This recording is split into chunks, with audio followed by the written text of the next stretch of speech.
মিডিয়ার সকল দায়িত্বশীল এবং সংবাদকর্মীদের কাছে আমাদের উদাত্ত আহ্বান থাকবে যে আপনারা দয়া করে এই ঘটনাকে সংঘর্ষ হিসাবে আপনারা নিউজ করবেন না।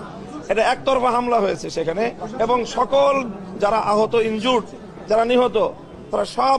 এক পক্ষীয়, আর আক্রমণকারীরা আরেক পক্ষীয়। এখন কারো বাড়িতে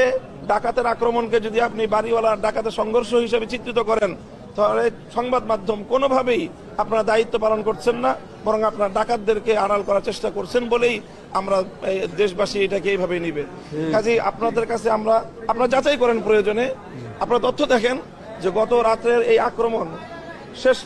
গভীর রাত্রের ঘুমন্ত মানুষের উপরে এই আক্রমণে কোনোভাবে আমাদের এই জুবায়েরপন্থী হিসেবে আপনারা যাদেরকে আখ্যায়িত করছেন বা সুরাই নিজামের অনুসারী বলে যাদেরকে আখ্যায়িত করা হচ্ছে, তাদের কারো কোনো ন্যূনতম কোনো ইনভলভমেন্ট ছিল কিনা আক্রমণের ক্ষেত্রে, আপনারা সেটা যাচাই করে